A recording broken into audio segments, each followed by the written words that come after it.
27 ans, c'est presque toute une vie. 27 années derrière des barreaux, privés de liberté, loin de nos familles, loin de tout ce que nous aimions. Pour beaucoup, ces années auraient brisé l'âme. Elles auraient détruit toute envie d'espérer, toute envie de vivre. Mais pas pour lui. Lui, il a choisi de faire de chaque jour un entraînement. Non pas un entraînement physique, mais un entraînement mental. Chaque matin, il cultivait la patience. Chaque soir, il travaillait son pardon. Il a appris à transformer la colère en sagesse, la douleur en force, la prison en école de vie. Et quand les portes de sa cellule se sont ouvertes, ce n'est pas un homme amer qui est sorti. C'est un leader qui a uni un peuple. Cet homme, c'est Nelson Mandela. Et son arme la plus puissante, ce n'était pas la politique, ce n'était pas la force physique, c'était le développement personnel.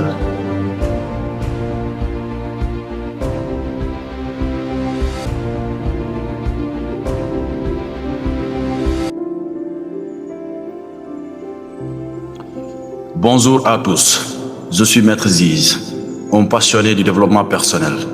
Aujourd'hui, nous allons découvrir ensemble la puissance incroyable du développement personnel. Ce n'est pas simplement un mot à la mode ou une idée abstraite. C'est une force capable de changer notre vie, radicalement.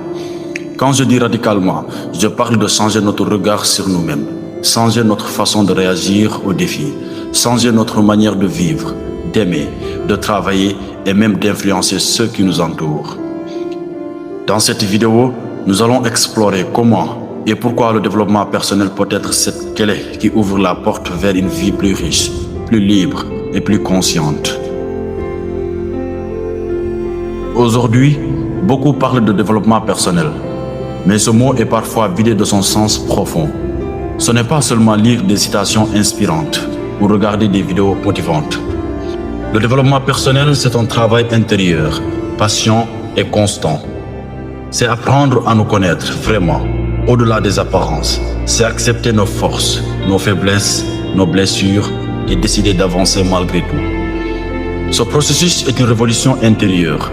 Il fait tomber les barrières invisibles qui nous freinent. Il transforme nos habitudes, nos pensées, nos émotions. Et ce changement intérieur finit par transformer notre vie radicalement. Prenons l'exemple d'Oprah Winfrey, née dans la pauvreté, victime d'abus, souvent abandonnée par l'espoir. Elle aurait pu rester enfermée dans la douleur. Elle a choisi un autre chemin. Elle a décidé de grandir à travers chaque épreuve. Elle a investi en elle-même, en sa connaissance, en sa confiance, en sa résilience. Et ce choix a transformé sa vie complètement. Elle est devenue une des femmes les plus influentes et respectées au monde. Ces histoires montrent que le développement personnel ne se limite pas à une amélioration superficielle. C'est une métamorphose profonde, un passage d'une vie d'ombre à une vie de lumière. Le monde d'aujourd'hui est rapide, bruyant, parfois déroutant. Il nous pousse à courir, à nous comparer, à consommer. Sans travail intérieur, nous risquons de perdre notre identité, de sombrer dans l'anxiété, la colère, la confusion. Le développement personnel est notre boussole. Il nous donne les outils pour maîtriser nos émotions, pour garder le cap sur ce qui compte vraiment. Sans cette force intérieure, il est facile de se perdre. Mais avec elle, nous pouvons traverser les tempêtes les plus fortes et en sortir grandis. Le développement personnel ne promet pas une vie parfaite, mais il promet un changement profond. Quand nous changeons à l'intérieur, tout autour de nous change aussi. Nos relations, notre travail, notre façon d'affronter les difficultés. Une parole calme, une action réfléchie, une pensée claire, cela impacte notre environnement et inspire les autres. Ce cercle vertueux peut créer des transformations durables pour nous et pour ceux qui nous entourent.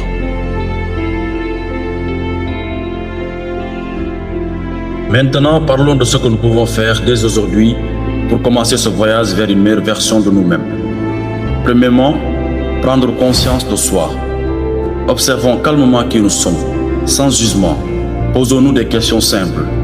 Qu'est-ce qui me rend heureux? Qu'est-ce qui me retient? Cette prise de conscience est la base de tout changement.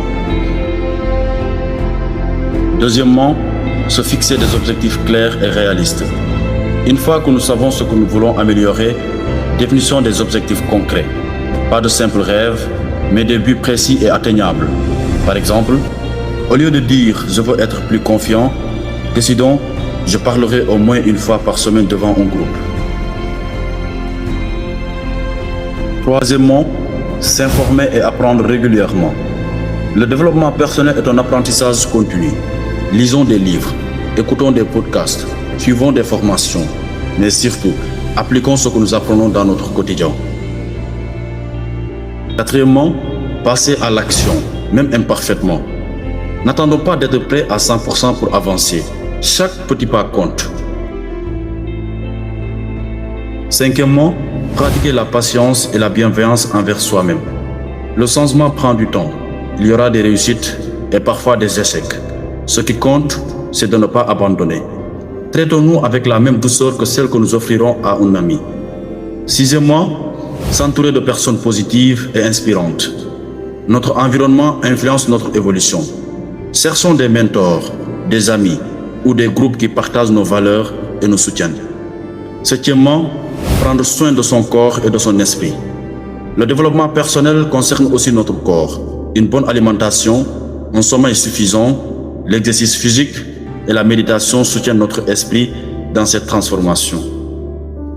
En résumé, nous avons tous en nous cette capacité de transformation. Aujourd'hui, faisons le choix de commencer. Regardons honnêtement ce que nous voulons changer. Avançons pas à pas, avec courage et humilité. Je vous invite à écrire en commentaire une petite action que vous poserez dès aujourd'hui. Et surtout, souvenez-vous que vous n'êtes pas seul. Je suis Maître Ziz et ensemble, nous allons évoluer, impacter et inspirer.